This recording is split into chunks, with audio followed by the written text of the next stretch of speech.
Chazal tell us that every single day there's a baskel that goes out from Shemayim, and it says, Shuvu banim shevavim, return my children who are fablunged, who are lost. And the Baal Shem Tov asked the Meir Dike Kasha. Baal Shem Tov asks, I don't understand. If there's a baskel that's going out every day, then why don't we hear it? And if we don't hear it, then why does it go out? Isn't that great? If it goes out every single day, why don't we hear it? And if we don't hear it, then why is it necessary for it to go out? What's the purpose of this baskel that goes out every day? Shuva banim shevavim. And the Baal Shem Tov answers beautifully. This baskel is what awakens us to have hirhurei tshuva. That we, from time to time, we get an awakening. I want to be better. I want to be closer. I feel bad.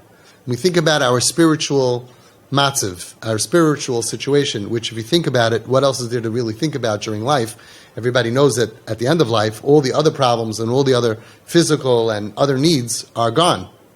So a lot of people go through life without thinking about the only thing that's really important, which is why we were put down here, which is our spiritual matziv, our spiritual situation.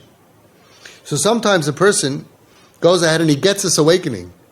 That's because internally we have a spiritual antenna, and it's hearing that baskel that comes out every day. Shuvu banim shevavim, come back. Hello, Chaim, Maishi, Yanki, Chani, Rivki, come back.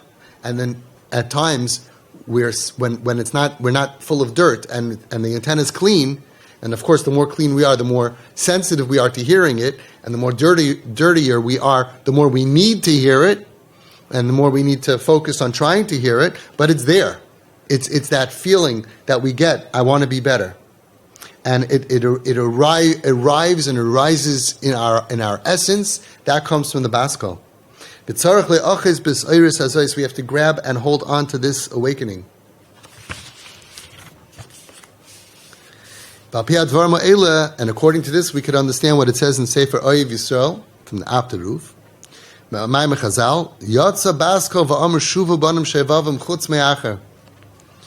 There was a baskel, Chazal tell us, that says, Shuva banim shevavim, everybody can come back. Whoever's lost and confused, come back, except for one person, Meir's Rebbe, who was known as Acher. We call him Acher.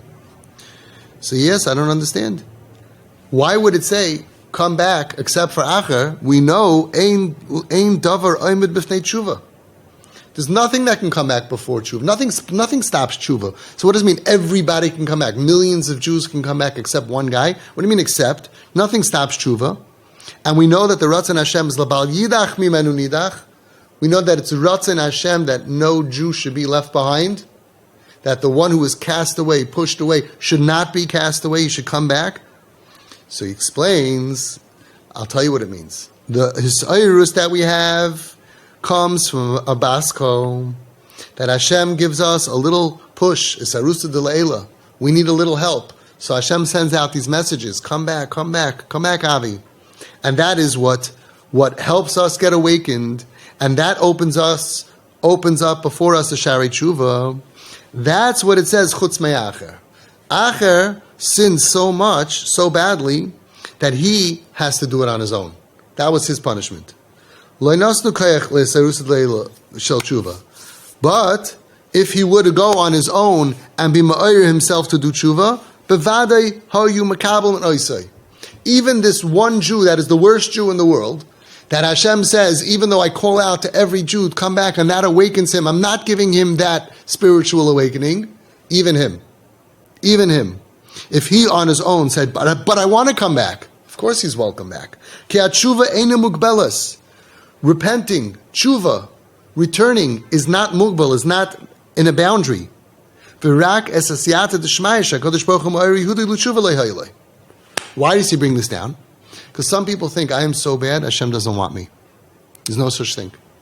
And he brought one case of one Jew that was denied the Isarusa de La'ela, the help from Hashem, which was a very rare case. Everybody else is always getting that awakening from Hashem as well. And even in that case of such a horrible person that Hashem says, I'm not giving him that spiritual awakening, but if he would come back on his own and he knocks on the door, Tati, let me home.